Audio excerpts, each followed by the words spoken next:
ఇది కేవలం సమాచారంగా మాత్రమే భావించండి. వైద్య నిపుణులను సంప్రదించండి. రిపోర్ట్‌లో ఎంత థైరాయిడ్ ఉంటే భయపడాలి? రిపోర్ట్స్ ప్రకారము మనకి భయపడాల్సిన విషయం ఏంటంటే 100 ఇప్పుడు 70 ఆర్ 80, 90, 100 వస్తది చూడండి. అప్పుడైతే మనం ఖచ్చితంగా కేర్ తీసుకోవాలి. ఏదో ఒక 10 పాయింట్స్, ఒక 20 పాయింట్స్ ఉండడం వలన మనం మెడిసిన్ వాడడం అనేది మంచిది కాదు. అవసరం లేదు.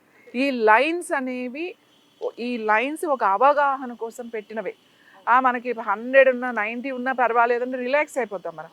అదే మనకి థైరాయిడ్ 5, 7, 6 కనబడుతుంది అనుకోండి, 5 కనబడగానే మనం కేర్లోకి వెళ్ళామనుకోండి, తొందరగా కంట్రోల్ చేయొచ్చు. మీరు దాన్ని వదిలేశారనుకోండి, కొన్ని పరిస్థితుల్లో కొంతమందికి ఇవన్నీ చేసినా కూడా రిజల్ట్ రాకపోవచ్చు. చాలామంది ఏం చేస్తారంటే మేము ఇవన్నీ చేస్తున్నాం కానీ మెడిసిన్ మానేస్తారు. ఈ 120, 150 వేసుకునే వాళ్ళు ఎలా ఉంటుందంటే మాకు బాగానే ఉందండి అని చెప్పి మెడిసిన్ మానేస్తారు. ఒకసారి మెడిసిన్ మానేస్తారు, మానేసి అప్పుడు తగ్గుతుంది, తర్వాత మెల్లమెల్లగా ఇవన్నీ మానేస్తారు, మర్చిపోతారు, మనకు థైరాయిడ్ తగ్గిపోయింది అనుకుంటారు. ఆల్ ఆఫ్ సడన్గా వెళ్ళి చూస్తే మళ్ళీ చాలా ఎక్కువగా కనబడుతూ ఉంటుంది. మీరు చేస్తే కంటిన్యూస్గా చేయాలి, రిలాక్స్ అవ్వకండి. తగ్గిపోయి ఒకసారి వచ్చింది అంటే అది మళ్ళీ వచ్చే అవకాశం ఉంది కాబట్టి మీరు ఎప్పుడూ జాగ్రత్తగా ఉండాలి. సో ఓవర్ ఈటింగ్ ఒకటి, ఎప్పుడంటే అప్పుడు. ఏ food main cauliflower, cabbage, soya products ఉన్నవాళ్ళు, అవి థైరాయిడ్ ఉన్నవాళ్ళు తినకూడదు. ఎక్కువ జ్యూసెస్ తాగకూడదు. ఎనీ జ్యూసెస్, ఫ్రూట్ జ్యూసెస్ లాంటివి జ్యూసెస్ రూపంలో వాళ్ళు ఎక్కువ తీసుకోకూడదు. ఫ్రూట్స్ డైరెక్ట్గా తినడం అనేది అలవాటు చేసుకోవాలి. టైంకి తినడం అలవాటు చేసుకోవాలి. It's a very important.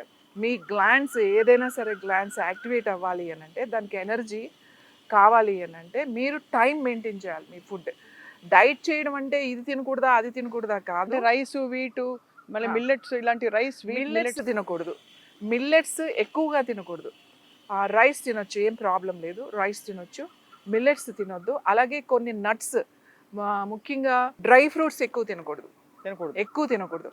కానీ ఈ బ్రెజిల్ నట్స్ అని ఉన్నాయి. బ్రెజిల్ నట్స్ అండ్ వాల్నట్స్ రోజు కనుక ఒక 4-5 కనుక తింటే చాలా మంచిది థైరాయిడ్ ఉన్న వాళ్ళకి. థైరాయిడ్ ఉన్న వాళ్ళు టైం మెయింటైన్ చేయడం, ముఖ్యంగా మార్నింగ్ లేవడం అలవాటు చేసుకోవాలి వీళ్ళు.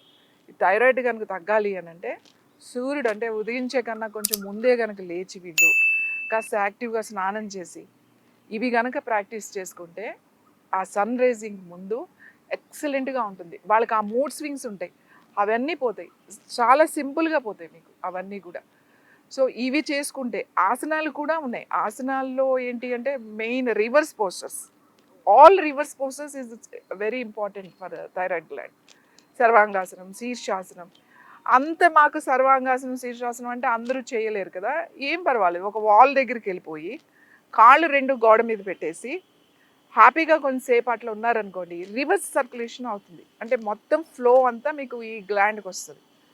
అలాగే సింపుల్ మత్స్యాసనం అని చెప్పి, ఉష్ట్రాసనము, ఇలా ఎక్కువ ఆసనాలు ఏమో 3-4 ఆసనాలు చేసుకుని ప్రాణాయామం కనుక చేసుకుంటే వాళ్ళు థైరాయిడ్ 2 నెలలు చేసిన తర్వాత వాళ్ళు మన టెస్ట్ చేసుకుంటే 100% థైరాయిడ్ తగ్గుతుంది. అలాగే థైరాయిడ్ ఆయిల్ అనేది ఒకటి ఉంది. థైరాయిడ్ ఆయిల్ అంటే డైరెక్ట్ అప్లికేషన్. ఇది చూసారు కదండి, ఇది థైరాయిడ్ ఆయిల్. బేస్ ఆయిల్ వచ్చి మళ్ళీ క్యాస్టర్ ఆయిల్. ఇది బేస్ క్యాస్టర్ ఆయిలే. దీంట్లో ఏముంటుందంటే క్యాన్ పెప్పర్ ఉంటుంది. Can pepper capsicum family. ఇది ఏం చేస్తుందంటే స్టిమ్యులేట్ చేస్తుంది అన్నమాట. బ్లడ్ ఫ్లో ఇక్కడికి వచ్చేటట్టుగా చేస్తుంది. ఇది డైరెక్ట్ అప్లికేషన్. ఈ ఆయిల్ని ఒక చిన్న కాటన్ తీసుకుని దాని మీద కొంచెం డ్రాప్స్ వేసి అది స్ప్రెడ్ అయిన తర్వాత ఇక్కడ పెట్టుకోవాలి. ఇది నైట్ పెట్టుకోకుండా మార్నింగ్ పెట్టుకుంటే చాలా మంచిది. మార్నింగ్ లేచిన వెంటనే కొంచెం ఇక్కడ ఈ థైరాయిడ్ గ్లాండ్ ఇక్కడ ఉంటుంది కాబట్టి ఇక్కడ నుంచి ఇక్కడ వరకు చిన్న ప్యాక్ లాగా వేసేసుకుని ఏదైనా కట్టుకుని మనం ఏదో పనులు చేసుకుంటా ఉన్నాం అనుకోండి, ఒక 1 అవర్ అట్లా. ఇది ఏమవుతుందంటే వేడిగా అనిపిస్తుంది మీకు. ఏం టెన్షన్ పడాల్సిన అవసరం ఏం లేదు. వేడిగా ఎందుకు అనిపిస్తుంది అంటే మీకు ఆ బ్లడ్ ఫ్లో అంతా ఇక్కడ వస్తుంది కాబట్టి.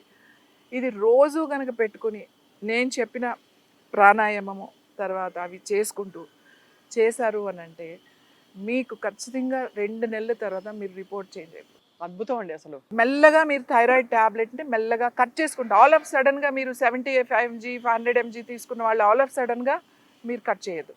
స్లోలీ ఫస్ట్ దాన్ని 75 mg చేసుకోవడం, తర్వాత మెల్లగా 50 mg చేయడం, తర్వాత 25 mg చేయడం, ఇవన్నీ చేసి డాక్టర్ దగ్గరికి వెళ్ళాల్సిన అవసరం లేదు అని అనుకోవద్దు. సో రెగ్యులర్ చెకప్ అనేది ఇట్స్ ఆల్రెడీ ప్రాబ్లం ఉండి మీరు మెడికేషన్లో ఉన్నప్పుడు చెకప్ అనేది చాలా ఇంపార్టెంట్. ఎక్స్పర్ట్ డాక్టర్ అనేది వాళ్ళు కరెక్ట్గా చెప్తారు, మీకు థైరాయిడ్ లేదు, మీరు మెడిసిన్ మానేయచ్చు లేదా ఆపేయచ్చు అనేది వాళ్ళే చెప్తారు, లేదా లైట్ డోసెస్ మీద వాళ్ళు పెడతారు. వాళ్ళ సలహా కంపల్సరీ ఉండాలి. మీరు ఓన్గా మొత్తం మానేసేసి అట్లా కాకుండా రిపోర్ట్స్ వాళ్ళు చెప్తే, వాళ్ళు ఎక్స్పర్ట్స్ కాబట్టి వాళ్ళు స్లోగా వాళ్ళే తీసుకొస్తారు. మీరు చేసే పని ఏంటి, ఇది చేస్తే చాలు. మీరు డాక్టర్ దగ్గరికి వెళ్ళేటప్పటికి లాస్ట్ టైంకి ఈ టైంకి చాలా ఇంప్రూవ్మెంట్ ఉందని వాళ్ళే డోసెస్ తగ్గించేస్తారు.